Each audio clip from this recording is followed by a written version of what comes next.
আসসালামু আলাইকুম প্রিয় ভিউয়ার্স, কেমন আছো? আশা করি তোমরা ভালো আছো। আজকে আমি বরাবরের মতো সাবজেক্ট ভার্ব এগ্রিমেন্টের আরেকটা ক্লাস নিয়ে আসলাম। আমার ক্লাসটা সব 5 থেকে 6 মিনিট লাগবে ইনশাল্লাহ, সেটা এখন দেখা যাক। আজকে আমরা শিখব হলো কালেকটিভ নাউন, ইনফিনিটিভ আর হলো জিরান্ড।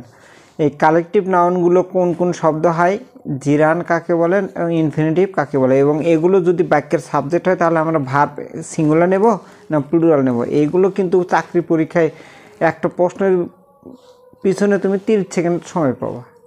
এই 30 সেকেন্ড সময় তোমার একটা প্রশ্নের সঠিক উত্তর 4টে অপশন পড়তে হবে, তারপরে সঠিক উত্তরটা বের করতে হবে। তাহলে আমি দেখাবো সহজে কিভাবে তোমরা এই জিনিসগুলো বুঝতে পারো। প্রথমে দেখো লেখা আছে হলো কমিটি, গভর্নমেন্টে। এই জিনিসগুলো কমিটি নামে একটা, কিন্তু লোক থাকবে অনেকগুলো।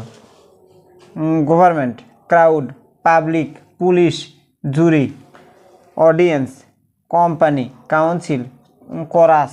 কোরাস এটা হলো গানের দল। গ্রুপ, টিম, দেখো টিম একটা থাকে, যেমন বাংলাদেশ টিম। প্লেয়ার অনেকগুলো, টিম একটা। অর্কেস্ট্রা, এটা নাট্যদল। ফার্ম, ফ্যামিলি, এটা উচ্চারণ কিন্তু ফ্যামিলি, আমরা ফ্যামিলি বলি, এটা উচ্চারণ হলো ফ্যামিলি। ক্লাস, 2+ ভার্ব, 2+ ভার্বকে বলা হয় হলো ইনফিনিটিভ। 2+ ভার্বকে কী বলা হবে? ইনফিনিটিভ বলা হবে। আচ্ছা, তারপরে দেখো কি লেখা আছে জিরান্ড। জিরান্ড মানে হলো ভার্বের সাথে আইএনজি প্লাস নাউনের কাজ করবে। কার কাজ করবে? নাউনের কাজ করবে। এবং ওই জিরান্ডটা হলো, অনেক সময় জিরান্ডটা পার্টিসিপাল কনফিউশন হয়। জিরান্ডটা বাদ দিলে বাক্যের অর্থ ভেঙে যাবে, এটা মনে রাখবো, সহজ উপায়।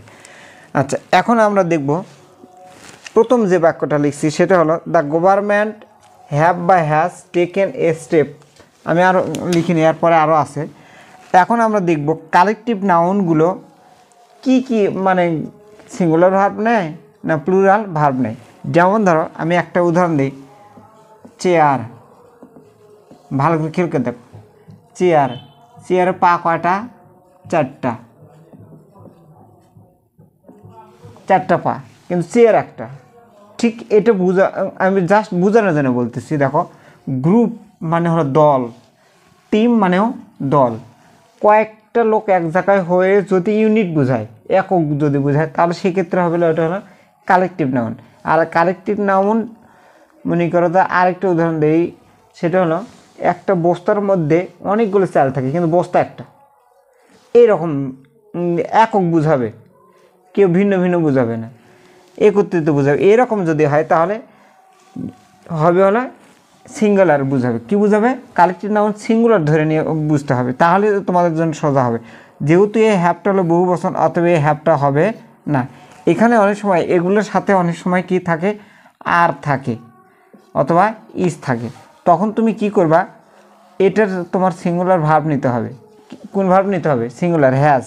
The government has taken. দেখো, এই উদাহরণটা আমি আরেক জায়গায় তোমাদেরকে অপশন বলে দিচ্ছি। বাংলাদেশের যত, যেমন traffic jam, load shedding, environment pollution, এইগুলো, অ্যাসিড থ্রোয়িং, এইগুলো যত প্যারাগ্রাফ আছে, প্যারাগ্রাফের শেষের দিকে দেখবে the government has taken a step to minimise this problem. Has taken, ভালো করে খেয়াল করে দেখবে, the government, the crowd has dispersed. এইরকম এই শব্দগুলোর পরে অবশ্যই সিঙ্গুলার নাউন বসে, সিঙ্গুলার ভার্ব বসে। তাহলে এই জায়গায় হবে হলো, যদি আর বা ইজ থাকে তাহলে আমরা নেব হলো ইজ। ওয়ার বা ওয়াজ যদি থাকে তাহলে নেব হলো ওয়াজ। হ্যাভ বা হ্যাজ যদি থাকে তাহলে নেব হলো হ্যাজ। নিচেরটা এসে দেখি, দেখো 2+ ভার্ব, টু টেল এ লাই। এই যে বাক্যের শুরুতে কি আছে দেখো তো, 2+ verb, that is call infinitive. এই ইনফিনিটিভটা যদি বাক্যের শুরুতে থাকে, তারপর হাজারটা শব্দ থাকে, দ্যাট ইজ নো ম্যাটার। কিন্তু তারপরে যদি কোনো ভার্ব কারেকশনের মধ্যে হোক, সাবজেক্ট ভার্ব এগ্রিমেন্টের মধ্যে হোক, অথবা রাইট ফ্রম দ্য ভার্বের মধ্যে হোক, তিনটে ক্ষেত্রেই তুমি অবশ্যই দেখবে এর পরে সিঙ্গুলার ভার্ব আছে কিনা।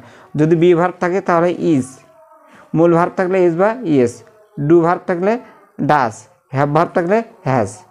Always singular, always singular. তাহলে আমরা দেখি এখানে কি আছে, ইজ আছে, আর আছে। আর হলো বহু বচন, অথবা এখানে হবে না ইজ। এখানে হ্যাজও থাকতে পারতো, অথবা হ্যাভও থাকতে পারতো, তখন আমরা হ্যাজ নিতাম। ওয়াজ বা ওয়ার থাকলে ওয়াজ নিব। তারপর দেখো সুইমিং, এটা হলো জিরান্ড। জিরান্ড নাউনের মতো কাজ করবে, ভার্বের সাথে আইএনজি হবে এবং নাউনের মতো কাজ করবে। জিরান্ডটা হলো আমি কিছুক্ষণ আগে বললাম যে নাউনের মতো কাজ করবে এবং এমন একটা পার্ট, ওই পার্টটা বাদ দেওয়ার বাক্যের অর্থ ঠিক থাকবে না। যেমন ধরো swimming is a good exercise, এখন দেখো সুইমিং বাদ দেয়, ইজ এ গুড এক্সারসাইজ অর্থ আনতে পারবে না। সো এটাও সিঙ্গুলার ধরতে হবে। কী ধরতে হবে? সিঙ্গুলার ধরতে হবে। সিঙ্গুলার যদি ধরো তাহলে এখানে ভার্ব হবে হলো ইজ, আর হবে না। এখানে হ্যাভ অথবা হ্যাজ যদি থাকতো তাহলে তোমার নিতে হবে হলো হ্যাজ। তাহলে আশা করি তোমরা বুঝতে পারছো।